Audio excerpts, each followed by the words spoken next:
Welcome to ICAACT Radio, your civilian citizens dedicated to exposing domestic and international terrorism.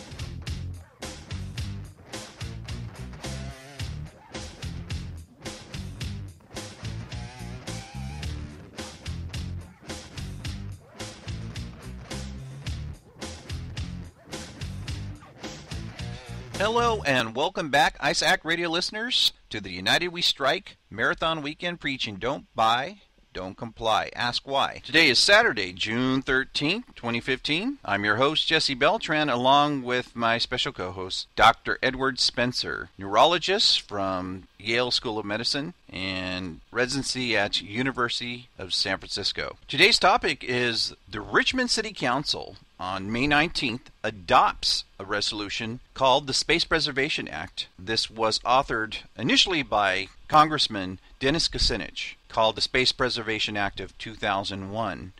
And what it did is, what the Space Preservation Act did was, the intent was to preserve the cooperative, peaceful uses of space for the benefit of all humankind by permanently prohibiting the basing of weapons in space by the United States, and to require the President to take action to adopt and implement a world treaty banning space-based weapons. In short, why this is important? Because it addressed and used terminology that has come to surface today.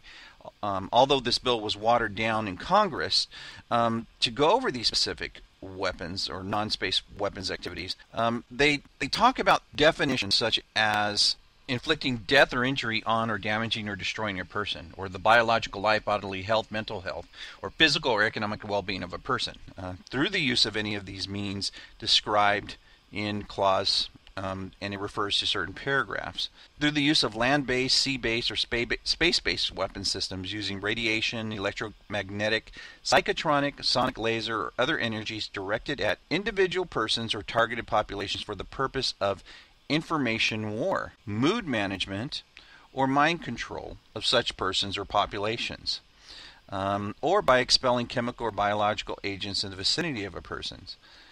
Such terms that they were using in this bill. Now, I'm reading it specifically from the bill itself.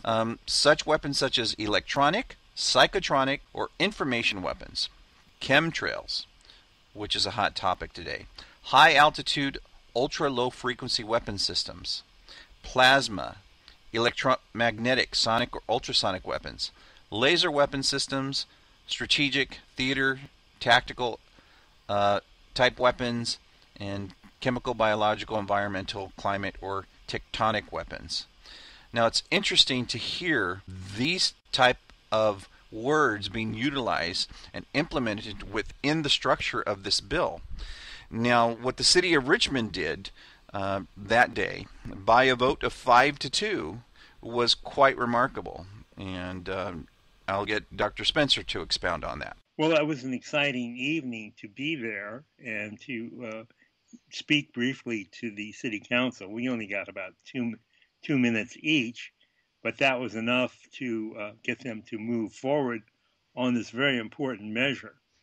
And the feeling was very positive. There were two negative votes, but the other council members were very positive about protecting the citizens of Richmond, or at least making a legal statement that they should be protected. Because, of course, we're dealing with space-based weapons, and the frequencies coming from satellites. I mean, it gets rather complicated about what's going on, but there are, of course, the chemtrails, the aluminum, all of that stuff being sprayed. So Richmond said, well, we don't want any of that. And I think that's very important. Yes, Dr. Spencer, it was truly remarkable. And let's let our listeners listen to Devonka Beckles, who spearheaded this. And here's what she had to say. Item 1, I-1 is to adopt a resolution in support of the Space Preservation Act and the Space Preservation Treaty to permanently ban space-based weapons. And we have 15 speakers for this item. Councilmember Beckles, would you like to introduce this? I would. I think that what I'd like to do is just kind of rehash the statement of this issue for those who don't have the agenda in front of them. And the city of Richmond is a welcoming and safe area for all of our residents. We have been led the way in so many initiatives that protect and provide the rights for all of our residents to feel safe. And so it's imperative that Richmond adopt this resolution, an effort to stand in solidarity with residents who claim to be under assault from space-based weapons. That should be outlawed by the Space Preservation Act. Now, the thing about this is that, we're not trying something new here. This is in support of what's already there on the federal level. So we're saying as a council, we support this treaty that's already in effect, and we also support our residents who are feeling attacked by certain kinds of weapons. And so the purpose of this resolution is to show support for residents that identify themselves as targeted individuals by supporting the Space Preservation Act that's been passed by Congress and Space Preservation Treaty to permanently ban space-based weapons. Now, many targeted individuals believe they've been personally attacked with weaponry that should be outlawed by the Space Preservation Act. Some years ago, one of the residents who's going to talk now, I met with her. I've met with many of them to talk about this issue. I've also spoken with our police department. The representative from the department was Captain Gagan to figure out how law enforcement can support these individuals.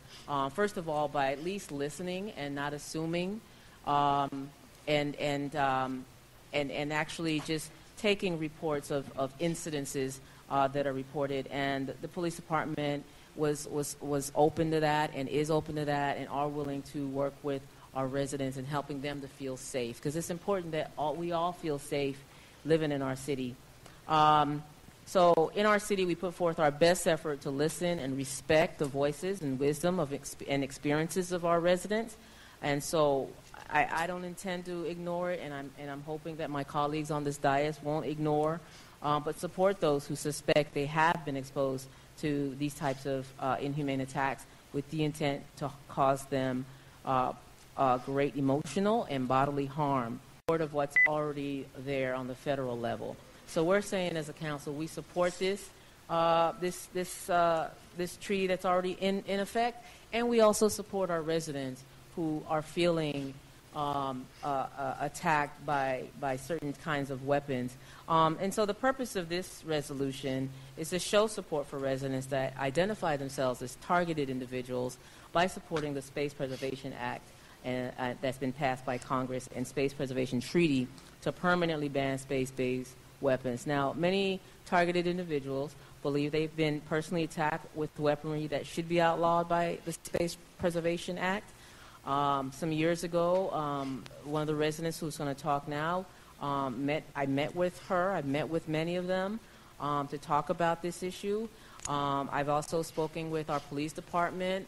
The representative from the department was Captain Gagan to figure out how law enforcement can support these individuals.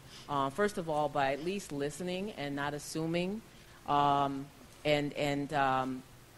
actually just taking reports of incidences that are reported. And the police department was open to that and is open to that and are willing to work with our residents and helping them to feel safe, because it's important that we all feel safe living in our city.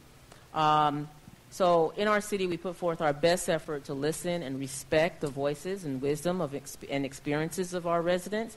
And so I don't intend to ignore it, and I'm hoping that my colleagues on this dais won't ignore, but support those who suspect they have been exposed to these types of inhumane attacks with the intent to cause them great emotional and bodily harm.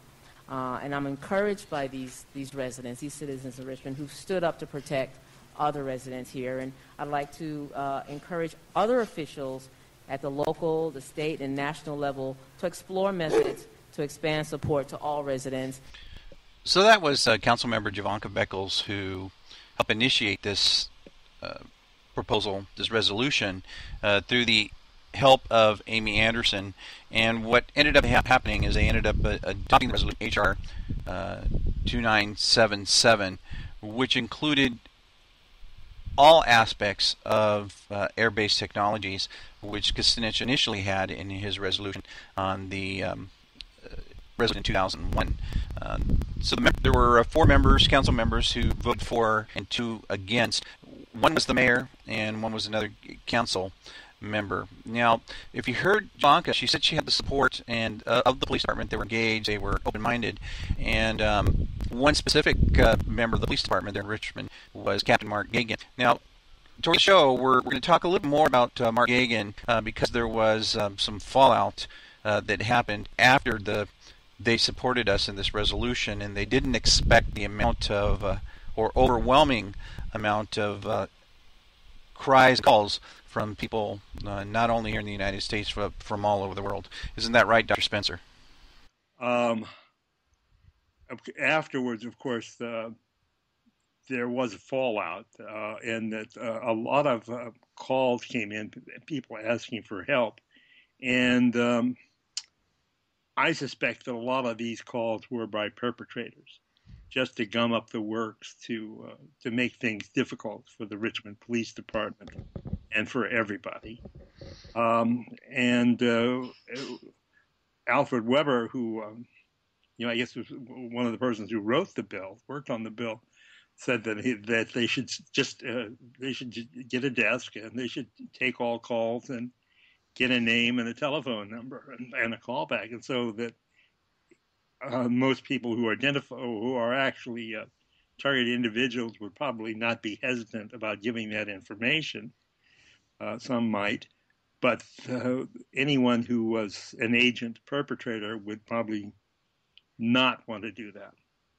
Yeah, and just to bring our listeners up to speed, what this milestone is the initial Space Preservation Act of 2001 was HR 2977, which was authored by Dennis Kucinich, and basically what it defined in there, for the first time they were identifying that these type of weapons existed, and he put this before Congress so that they could vote to outlaw these particular weapons, because he was aware that they were being used on human beings. And the act contained admissions of the existence of theoretical type technologies, electronic technologies, psychotronic, or information weapons. He even used the word chemtrails, Dr. Spencer, at high altitude and low frequency weapon systems, plasma, electromagnetic, sonic, or ultrasonic weapons, laser weapons systems, strategic, theater, tactical, all these chemical, biological, environmental, everything. It pretty much covered the gamut, because he was aware of exactly what was happening. And he met with some resistance in Congress, and it did get watered down. They changed it.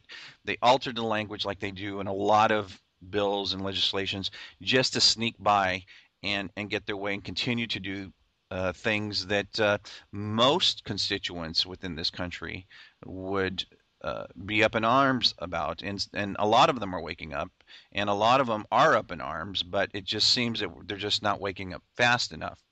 So what Dr. Spencer is alluding to, the fallout that he was explaining, is that not only were there hundreds of calls from within the United States the Richmond City Council members were receiving, but they were getting calls even from other countries of individuals wanting help. And for the first time, there was a city council who was willing to listen to this issue and give hope to otherwise individuals who had no hope.